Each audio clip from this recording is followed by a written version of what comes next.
Everyone should be more or less familiar with the story of this week's Parsha. But just in case, with a quick overview. Yaakov has a favorite son, Yosef. And Yosef performs duties on behalf of his father. He's his father's spy.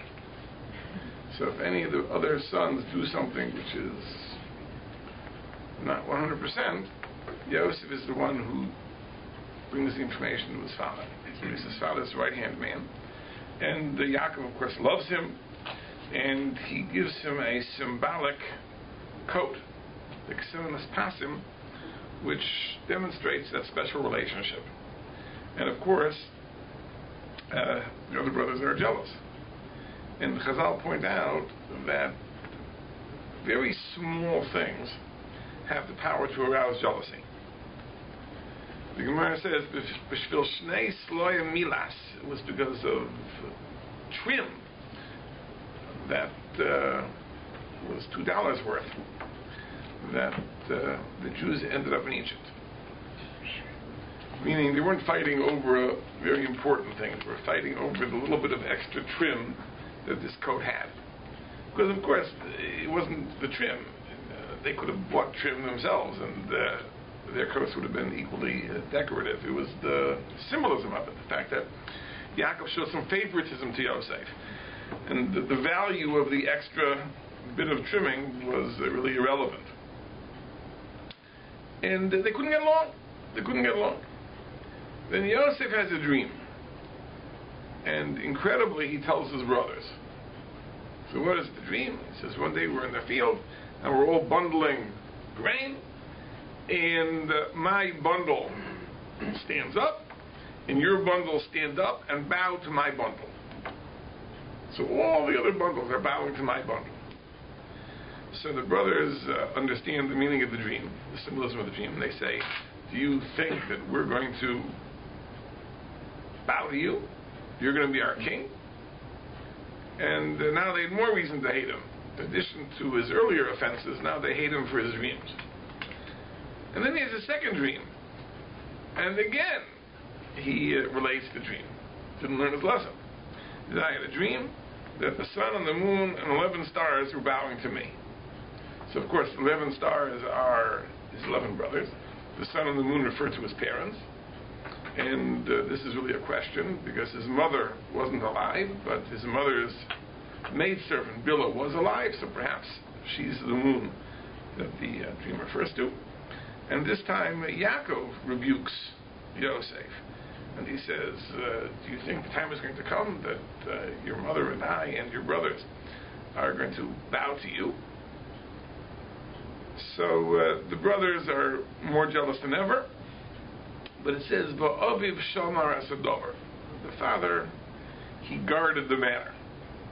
So what does it mean, he guarded the matter? So Rashi says an incredible pshat. Hayamamtinu mitzapa masayavo. He was waiting, he was anticipating, when will this come true? When will this come to pass? Meaning that when he scolded Yosef, he only scolded Yosef to get the other brothers off his back. So Yaakov put on an air of indignation, but in reality, this was Yaakov's dream. This was his desire, that Yosef be first and foremost among the brothers, and he was mitzapeh, he was anticipating, when will the dream come true? That's what Rashi says. This was Yaakov's greatest hope. In other words, Yaakov really believed that Yosef should be first and foremost among the brothers.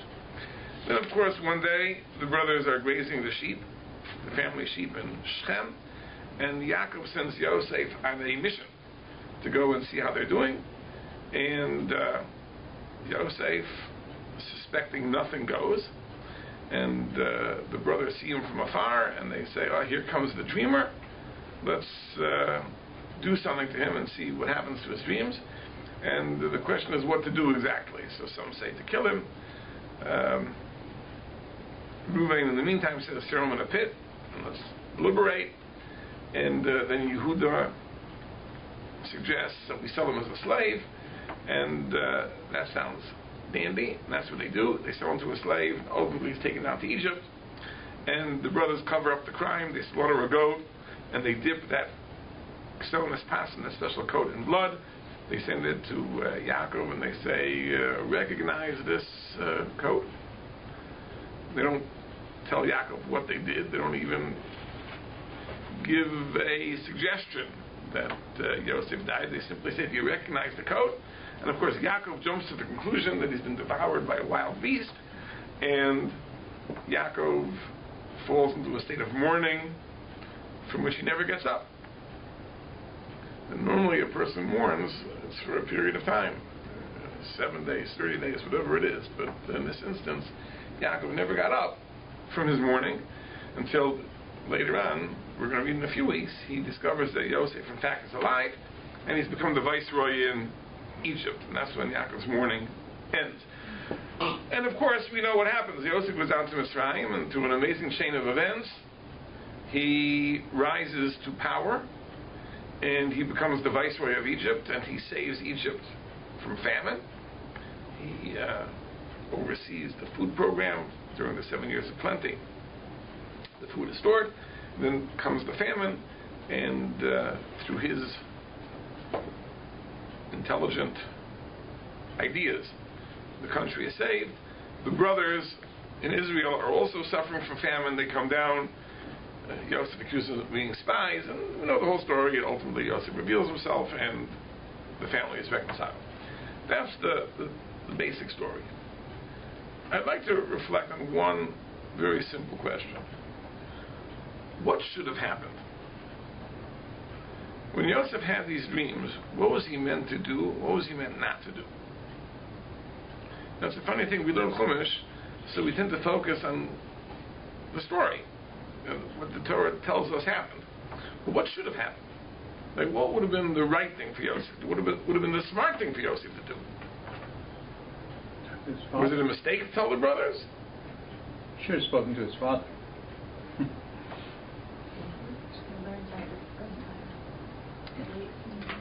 Let's ask another question. Were the dreams fulfilled in the way that they were meant to be fulfilled? In other words, Yosef becomes the viceroy of Egypt. The brothers come and they bow to him as such. Is that really what the dreams meant? Well, let me raise a question. It says that Yaakov, Ba'aviv Shamar Esadover, Yaakov was anticipating, he was hoping that this dream would come true. Now, what did Yaakov think the meaning of the dream was? Let's say I would give you a blessing, that you should have nachas from your children. Someday they should grow up to be viceroys in Egypt, and they should administer the food program. I mean, that's not my example of what we call Yiddish nachas, Jewish satisfaction. Now, if you want your children to be righteous people and learned people and good people, in other words, you don't want them to become, second in command to Pharaoh. That's not the idea of any Jewish parent's aspiration. So when Yaakov he heard the dreams and he was hoping that only the dreams would come true, what did Yaakov think the meaning of the dreams was? And on top of that, let me raise another point, which is that it took such a long time. It took 22 years for the dreams to be realized. Was that the way it was supposed to be, or could there have been another way? Okay, let me just read you a Gemara. And maybe this Gemara will give us a little food for thought here. The Gemara says as follows. This is the Maseches Eruvin. Kol hamashpil atzmo, whoever lowers himself, HaKadosh Baruch Hu magdio, the Ribono Shel Olam elevates him. If you lower yourself, you humble yourself, HaKadosh Baruch Hu lifts you up. V'chol hamagdia atzmo, any person who raises himself up, HaKadosh Baruch Hu mashpila, HaKadosh Baruch Hu lowers him. Kol hamachazer ala gedula, whoever seeks greatness, seeks power, authority, gedula bayrachas mimenu, greatness flees from him. Kol habareach min hagedula, if a person flees from greatness, from authority, gedula machazeres achrov, so greatness pursues him. Now this is an often misquoted Gemara. People often insert the word kavod, honor, And that's not the exact meaning of the Gemara. The Gemara speaks about Gedula, which means greatness, power, authority. But same idea. You run after it, it runs away from you. If you run from it, it chases after you. Whoever pushes the hour, we'll see what that means in a moment, the hour pushes him away. And whoever allows himself to be pushed aside by the hour, the hour stands for him. Meaning sooner or later his hour will come. So the Gemara uses this odd expression. If a person pushes the hour, then the hour pushes him away. And if the person is pushed aside by the hour will stand for him. Now, the Gemara elsewhere quotes this part of the statement and relates it to a story. Right? The example of a person who was pushed aside by the hour, this is a reference to two of the great sages of the Talmud, Rabbi and Rabbi Yosef. Rabbi and Rabbi Yosef were disciples of Rabbi Yehuda, who was the head of the Yeshiva in Pumbedisa, a city in Babylonia. It's one of the great Torah centers of Babylonia. When Rabbi Yehuda died, so the question was, who should be appointed as the head of the yeshiva? Who should his replacement be? There were two candidates, Rabbi and Rabbi Yosef. Rabbi's strength was his power of analysis.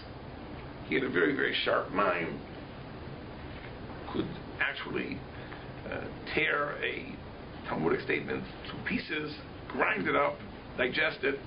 That was his power. He was called Eiker Harim. He had the ability to uproot mountains. He could uproot mountains and grind them together. The power of Rabbi Yosef was he knew everything. He had a vast expertise in every area of Torah. He was called Sinai.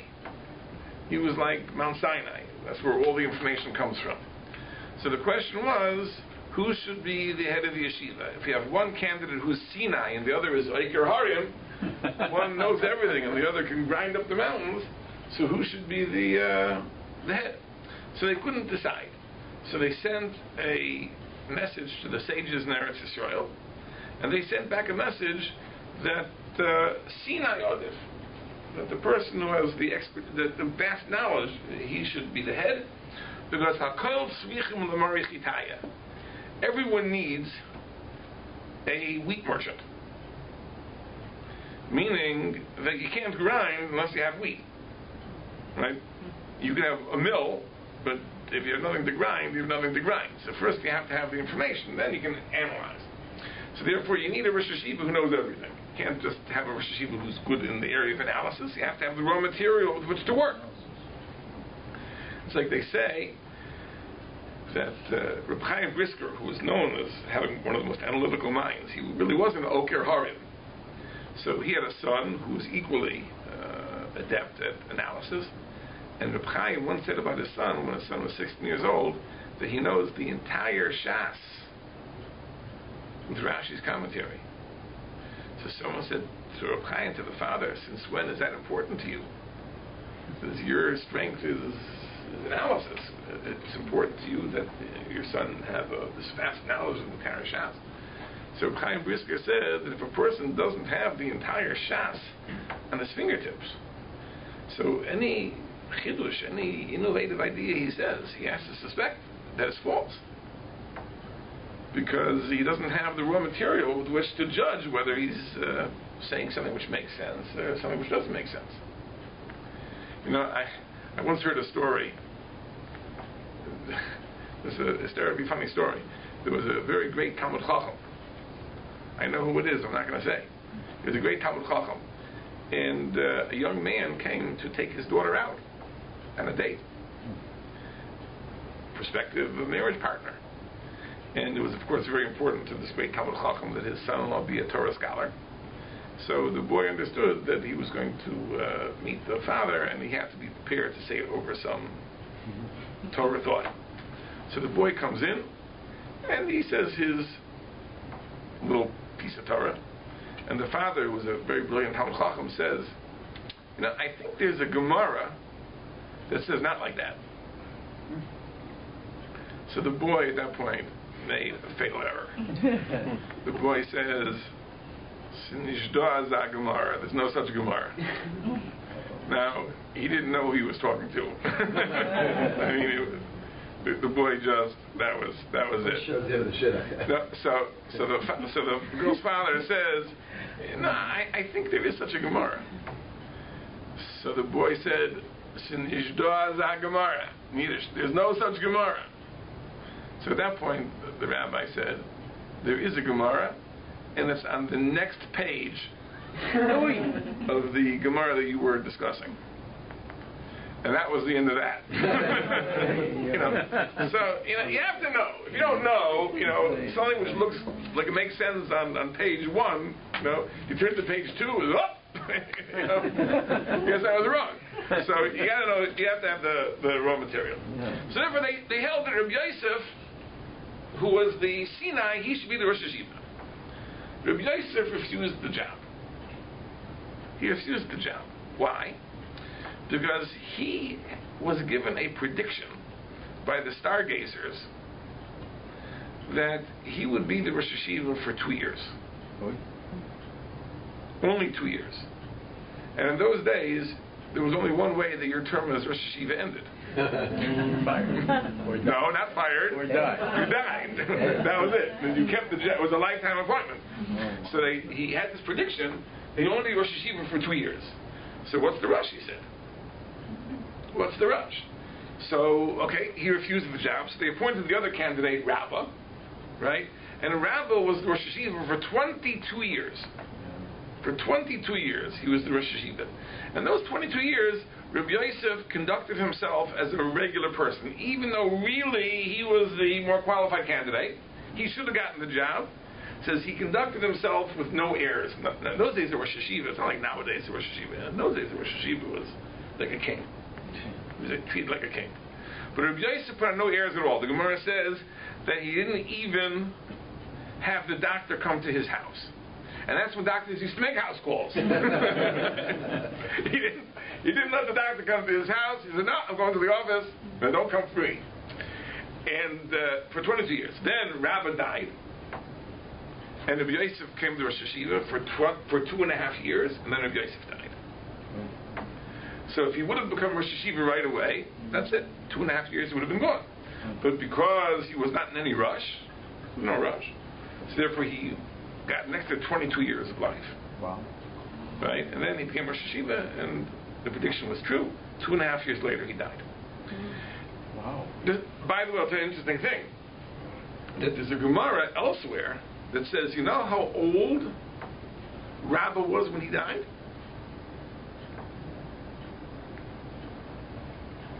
He was 40 years old when he died, Rabbi.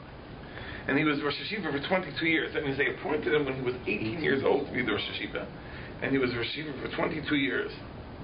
And you know how he died? Remember Metzia, fantastic thing. Remember Metzia, he died out of fright. What happened? It says that the Romans had an accusation against him. He said that this person, this Rosh Yeshiva, twice a year, he causes a financial loss to the empire. Yeah. How so? Because twice a year, everyone came, the special 2 months a year, Elul and Adar, everyone gathered to Pumbedisa to hear the lectures, the semi-annual lectures. 12,000 people used to come to his lectures. And when the tax collectors would come to collect the taxes, no one would be home. Because everyone was in Pumbedisa listening to the lectures. So the government was upset about this. So the government was after him.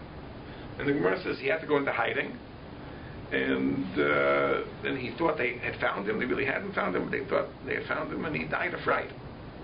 But it's a terrible story. But imagine, he was a young man. He became Rosh Yeshiva when he was 18, and a Rosh Yeshiva of that caliber, that 12,000 people came to hear his lectures. That was Rabba, and he was the number 2 candidate. Right? Really, Rabbi Yosef was more qualified. Yeah, there's no rush. What's the rush? What's the rush? So, Kol hanidche b'bnei hasha, whoever allows the hour to push him aside, ultimately his hour will come. That's Rabbi Yosef. Rashi says, what is the example of the opposite? What is the example of the person who is Darchei es hashah, who pushed the hour? What's the illustration of that? So Rashi refers us to a famous story in Tanakh. We know there was a son of David HaMelech who tried to overthrow David HaMelech, Avshalom. And says Rashi, Avshalom was Darchei es hashah. He tried to push the hour. So what does it mean, push the hour? I think Rashi means this, that who should have been the successor when David died? Ultimately it was Shlomo. It says, but if Avshalom would have been alive, Avshalom would have been the successor. Avshalom was probably more qualified than Shlomo. Avshalom was a great person. He had one flaw. And, all tragedy is based on that you have a very, very great person, but he has one small flaw. His small flaw was ambition. So he was Darchei es hashah, he couldn't wait. And therefore he said, why should I wait for my father to die? And I should succeed him on the throne, let me better overthrow him, and I'll be the king sooner. So he was Darchei es hashah, so he pushed the hour, and of course, we know what happened. He was actually killed. It happened to his other brother, too. No. The other brother, Adoniah, there was a succession crisis. It wasn't trying to overthrow David. The question was who should succeed, Shlomo or Adoniah. Did he declare himself king while David was still alive? He declared himself successor. It's a different story. Not king? Not king.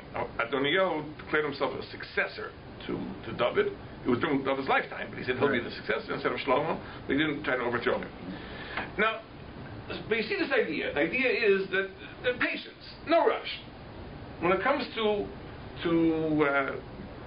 power, authority, take it slow, no rush. So the Maharal asks a very, very serious question over here. That why is this different than anything else in life? Let's say, for example, when it comes to making money, right? A person is going to university, and he's trying to earn a degree in some field with which he can earn a livelihood. Let's say he's taking accounting, wants to be an accountant. Or let's say he's in pre-med, wants to become a doctor. Or let's say he's going to law school, wants to become a lawyer.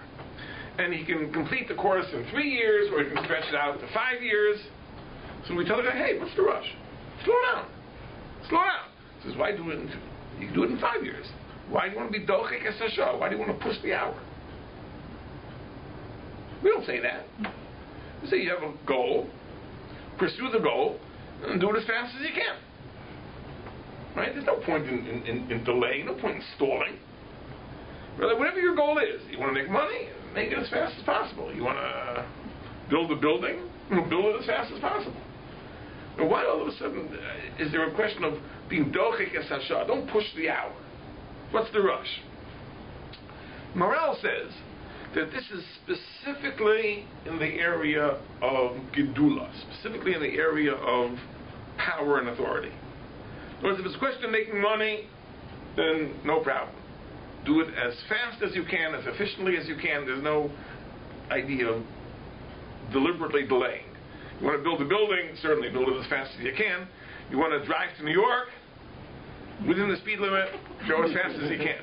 But gedula, aspiring to greatness, is something else. Here, specifically in this area, there's an idea of not pushing the hour, not being Darchei es hashah. Why is that? So Maharal says a very simple thing. Based on really that Gemara, if you go back to the word of Gemara, the Gemara says that whoever raises himself, HaKadosh Baruch Hu lowers him. Whoever lowers himself, HaKadosh Baruch Hu raises him.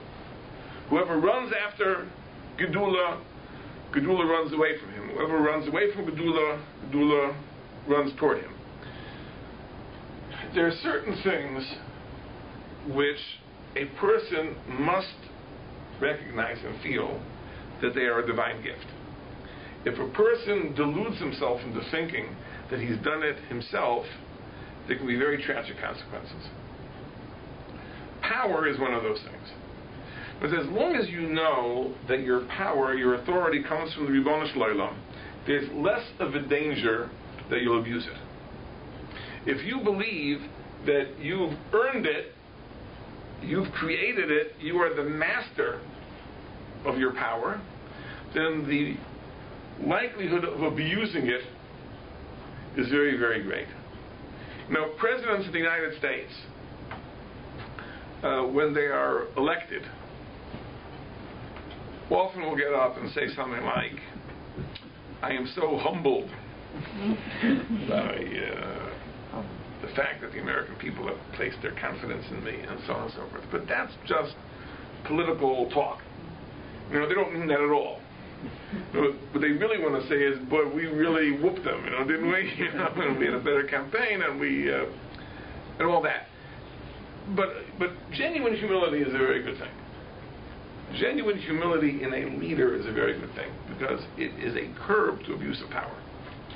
When a person feels that all I've achieved through my own efforts, I'm a self-made man, I've accomplished such and such, I've done this, I've done that, I've aspired to greatness, I've achieved greatness, there's no break. There's nothing constraining, nothing holding him back from abusing that power. And therefore, says the Maharal, it is specifically in this area, not in any other area of life, that when you get that inkling that you're going to achieve power, be patient. It's going to come your way, no rush, don't push it. Don't try to make it happen. Let it happen by itself. We go to Rabbi Yosef. Rabbi Eliezer rather knew he was going to be the Rosh Yeshiva. That really was part of the prediction the stargazers gave him, that you're going to be the Rosh Yeshiva for 2 years. So he knew he was going to be the Rosh Yeshiva. He knew he was going to get that job. Should he campaign for it? Should he actively solicit the job? Should he use his influence, his protexia, to get the job? Well, to the contrary. Even when he was offered the job, he said, I'm not going to take it. What's the rush? Right? The time will come, I'll be the Rosh Yeshiva. Right? In the meantime, what do I need it for? So he waited, and he got 22 extra years of life. I don't know if many people would be able to do that. I think many people would say, I'll take my chances. Yeah, stargazers, you trust stargazers. I'll take my chances. And surprise, the prediction comes true. But he understood that power, authority, is not something you actively seek. It's something that, if it comes to you, it comes to you. You're not doichek es hasha. You don't push the hour. And specifically this area.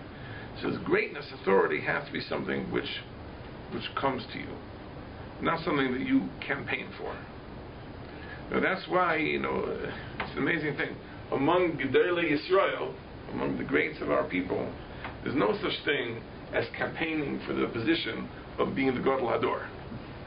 Now you don't find rabbis campaign for who's going to be the biggest acknowledged Torah authority. Now, ironically, you do find, for example, when there's a papal election, there is politicking.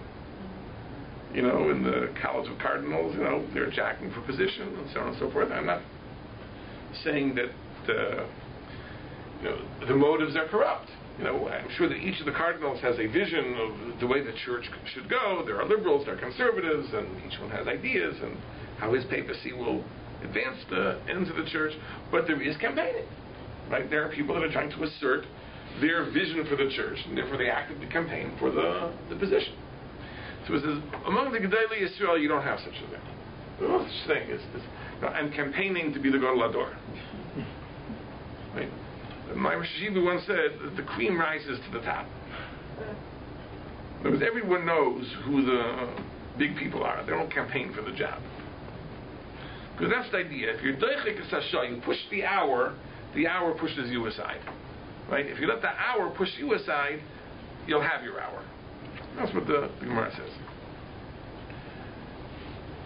The dreams of Yosef, it seems to me, were a message to tell him to stop campaigning for the position.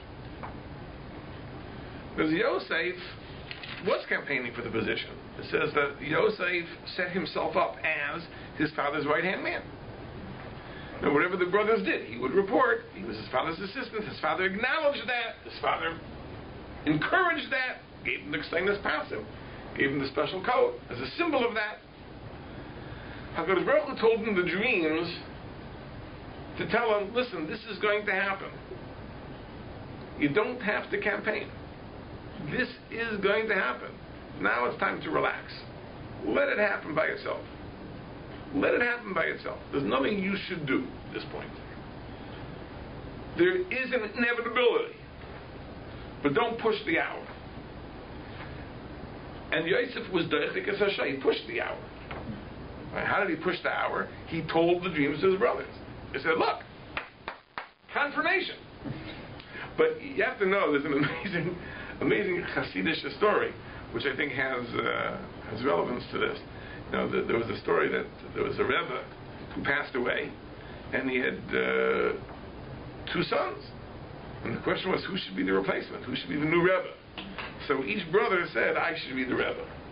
So this one said, I should be the Rebbe. I should be the Rebbe. And the fight is going on, and the Hasidim are in a state of turmoil. Should it be this one? Should it be that one? And then finally, one morning, one of the brothers comes and says that the issue is resolved. I had a dream last night that the Rebbeinu Shloim came to me and said, you should be the Rebbe. Sounds like, it's a solid argument. So they went to a great Rav to ask what he thinks, that in light of the fact that one of the brothers had a dream that he's the Rebbe, maybe he should be the Rebbe. So the Rav answered, that dream the Hasidim have to have. If the Hasidim have a dream that you're Rebbe, that's significant. If you have a dream that you're Rebbe, it's not significant.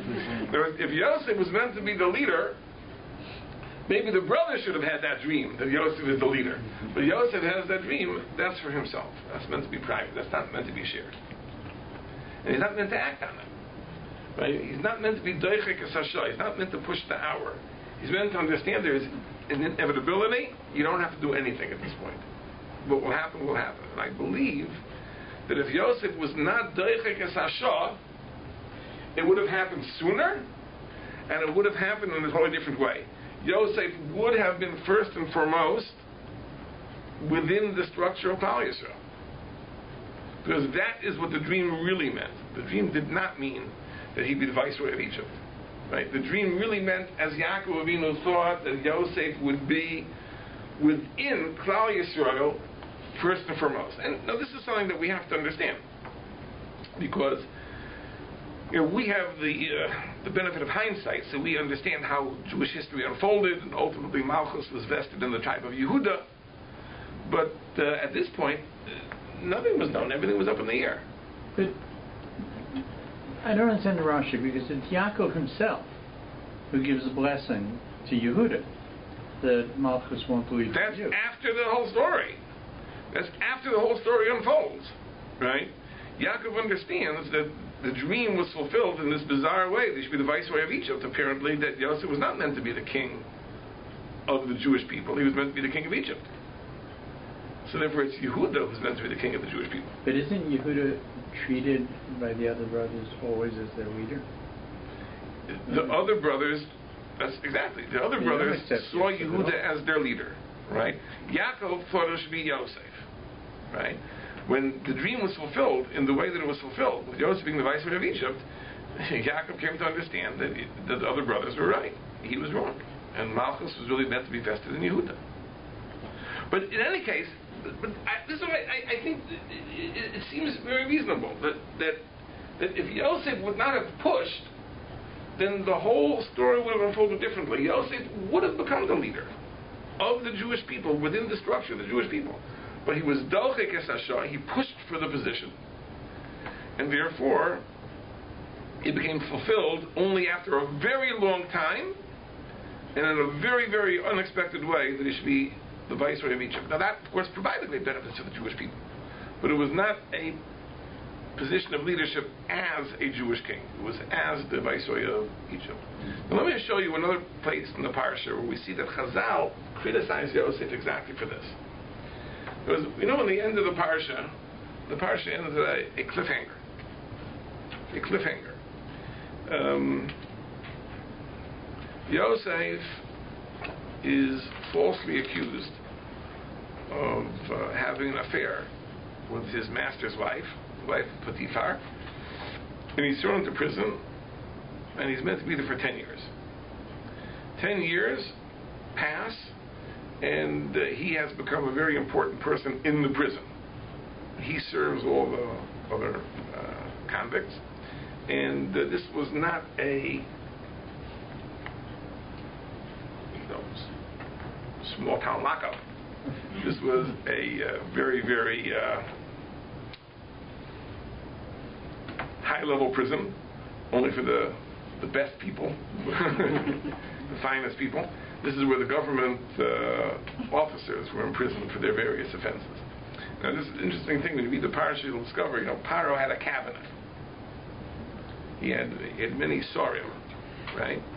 3 of them are mentioned explicitly in the Torah.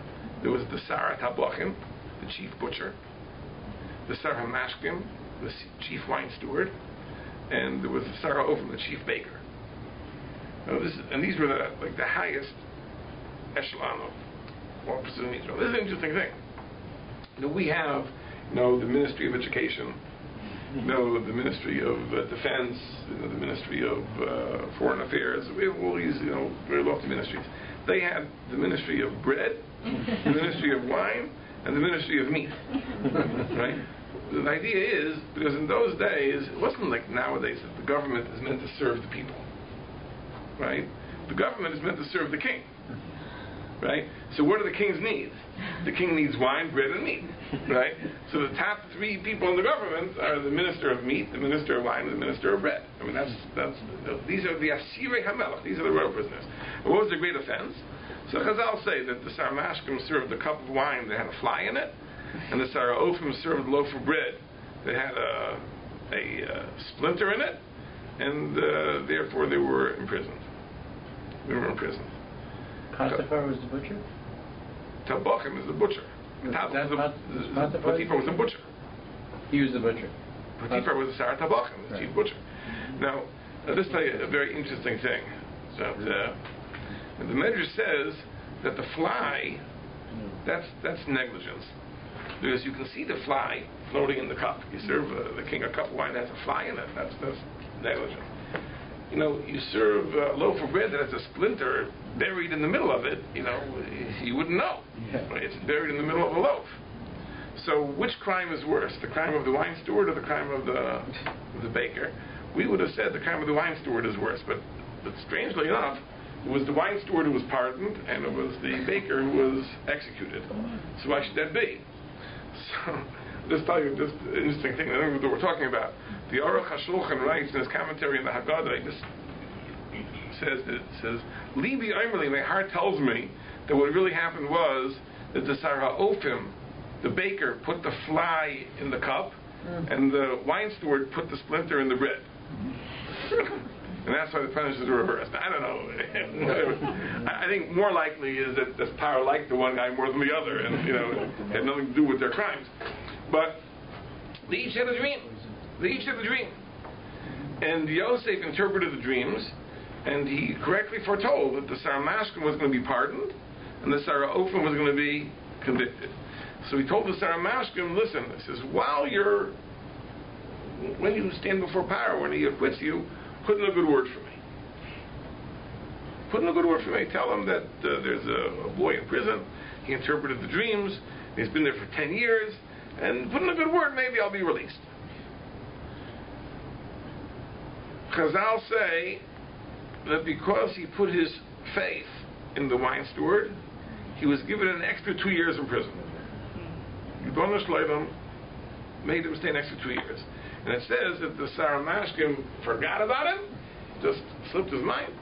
And it was 2 years until the Sarah Mashkim remembered what happened 2 years later. 2 years later, Paro had a pair of dreams he couldn't interpret. And the Sarah Mashkim remembered, I remember when I was in prison, I got out 2 years ago, I remember there was a boy in prison who could interpret dreams, and maybe he could interpret Paro's dreams. And sure enough, Paro calls for Yosef. Yosef is released from prison. And, in one day, he rises from being at the bottom of the pit to becoming the viceroy of Egypt. In one day. But he was there for the next 2 years. because he placed his trust in the Sar HaMashkim, in the wine steward.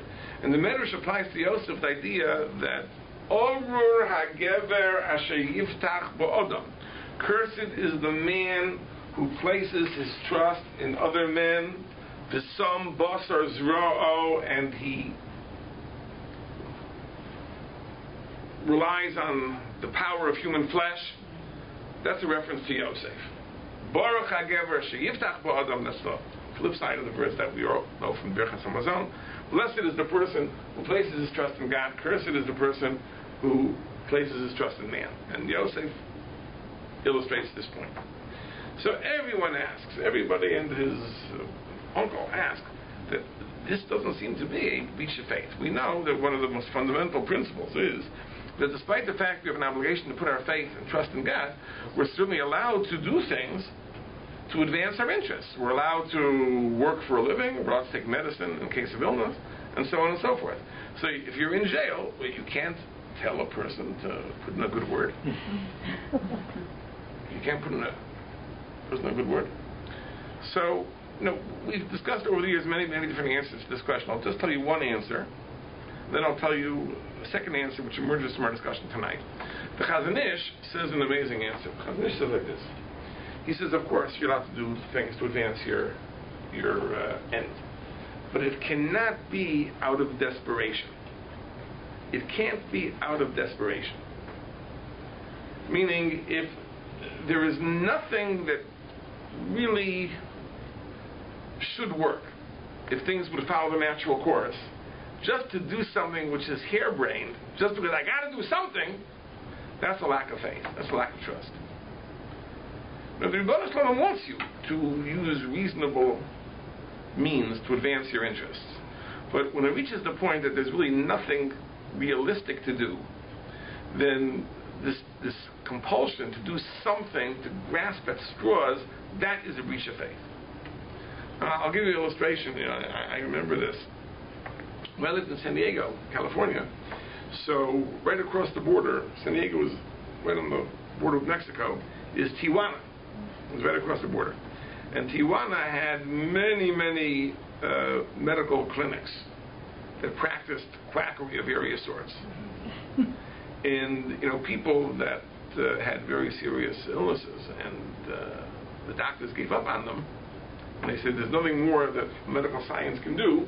They would go to Tijuana and enter these clinics where they would provide some very, very bizarre treatments and hoping for a miracle. And of course, inevitably, it would happen, these people died shortly afterward. And, the Chevra Kadisha in San Diego very often have to prepare these people for the bodies to be shipped back to wherever the person came from the East Coast or whatever, for burial. But the thing that was astounding, that people, they reached this point of desperation. They said, I can't sit and do nothing. I got to do something. So if it means going to San Diego and eating wheatgrass, I'll eat wheatgrass. Or if it's coffee enemas, that was another treatment. We'll do that. Right? We can't do nothing. Got to do something. The Chazon Ish says no.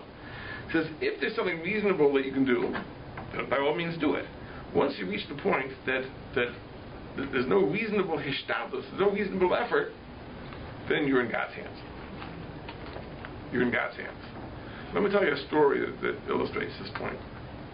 I have told it before. A story about the Alter of Novardok, who was the head of the Novardok yeshivas. There's a network of 80 yeshivas in Poland, and to uphold 80 yeshivas takes a lot of money. And of course, these yeshivas never had money. So one time he was on a fundraising trip, accompanied by a student, and they went to visit a very wealthy person in a different city. They took a train to that city, and they got off the train. And they asked, where is such and such address? And they were told that it's a few kilometers away. So the boy accompanying the Rosh Yeshiva said we should take a carriage, horse-drawn carriage to the place. It's a long walk. So the Alter Novardok said no. So the yeshiva has no money. We can't afford a carriage. We have to walk. So they walked several kilometers, and they finally came to the person, and they were let in, and they made their pitch for a donation. And the person turned them down. The person said, listen, I'm not interested in supporting that kind of thing now. And that was it. They didn't make any money. They had hoped to get a big donation. Nothing. And they left the house, and the Rosh Yeshiva turns to the boy and says, let's take a carriage back to the train station. So the boy said, I don't understand. On the way here, we were hoping to get a donation. You said we can't afford it. Yeshiva has no money. Now on the way back, we know we have no money. And now you say we should take a carriage? So the Alter in the Vardak said like this. He says, until on the way here, we were relying on flesh and blood. We were relying on this wealthy person to give us money. So there's a limit to what a human being can do. So we have to conserve the money. We have to, if we can walk, we can't afford the luxury of a carriage. He says, but now we know that we are only dependent on the Ribono Shel Olam. Ribono Shel Olam can do anything. We can afford a carriage too. But that's the idea. In other words, up to a certain point, okay, you have to exert natural means, natural efforts. You do what you have to do. So that's permitted. Despite the fact that now we have to place your trust in God, you have to do what you have to do. But once you reach a certain point where there's nothing you can do that makes sense, just to do something to be able to say, but I have to do something, now that's a mistake. Once there's nothing that the derech hateva, following the natural way, will help, now you have to put yourself in God's hands and rely on faith. So says the Chazon Ish. Now let's think about this for a moment. Yosef is in prison. He has the Sarah Mashkin and the Sarah Ofen. They're also political prisoners. They've been in jail for a long time.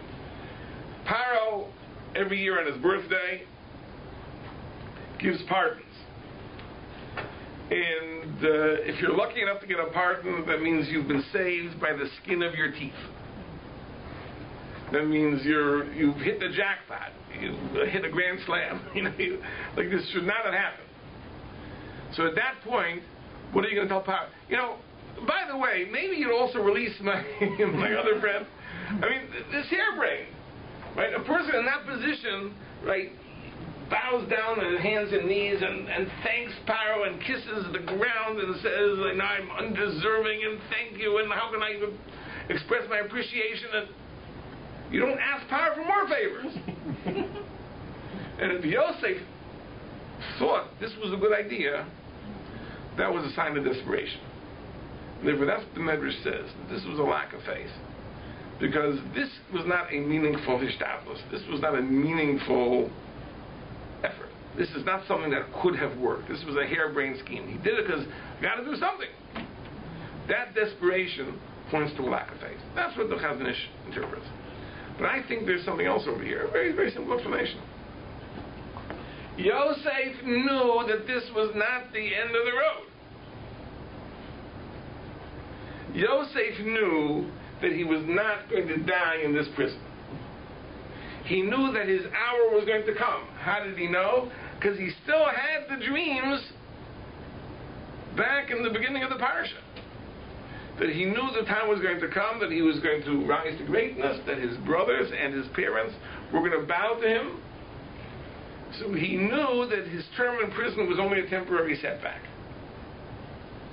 He knew that it was going to end sooner or later. So at that point, says the Medrash, to even try to advance his own interests, that's Darchei Kasasha. That's an improper exertion of effort. At this point, he should have relied totally on trust. As a rule, you don't say that. But here he had those dreams. He knew that he was going to achieve greatness. So to push the agenda, that you don't do. That's Darchei Kasasha. And that's why Yosef is criticized for even this seemingly very, very small effort to get himself out of prison. But this is the point. The point is that the greatness, true greatness, is not something you campaign for. It's not something you push for. Because true greatness comes of its own accord. I think this is something we often know. Give me 1 second. So we often know in all the roles we play, every person finds himself in some position of authority over somebody. In other words, if you are parents, you are in a position of authority over your children. If you're an employer, you are in a position of authority over your employees, and so on and so forth. If you try to assert your leadership, put your foot down, show who's boss, that generally never works. I mean, you may get temporary compliance. When I say very temporary compliance, but real respect or admiration you're not going to get. It's not going to happen. That's the idea of being doichik asasha. If you push the hour will push you aside. Right? Parents who try to make demands of their children, I'm your parent, and therefore you're going to do such and such and such and such, very rarely succeed in asserting their authority as parents. Right? Certainly, Rebbeim, Rabbonim will do the same. It doesn't work either. Right? When respect and authority emerges because of genuine qualities of greatness that the person has achieved, not in order to assert his authority over others, but to strive to be the greatest and the best he can be, then he becomes the leader of men naturally. And that's the idea. You don't campaign for that. You don't push that. In other words, if a parent makes himself into a person who is deserving of respect by virtue of his refinement, by virtue of his scholarship, by virtue of his scrupulous attention to religious obligations, and so on and so forth, then it will happen that the children will have respect for him. But otherwise, it doesn't happen. In other words, you push the hour, you try to achieve that greatness, it eludes you, and you can assert it, you can try to assert it, but it's not going to be what you want. It's not going to be in the way you want. You're going to ultimately lose the respect of the people whose respect you demand. And I think that may be a very valuable lesson for all of us in these parshas. Yes? On this exact theme, the beautiful counterpoint to what you're talking to Yosef is the other main thing in the parsha about Tamar, and you see that she also knew that Mashiach would come to her, but she didn't push it till the last possible minute. Well, I think that's true. I think the point of Yehuda is the whole story of Yehuda. You're speaking from Tamar's perspective, but really from Yehuda's perspective, it's really very much the same thing. In other words, Yehuda, does not pursue greatness. In other words, Yehuda actually is banished, right? He is demoted from his position. He doesn't even have the spiritual gumption to resist temptation, right?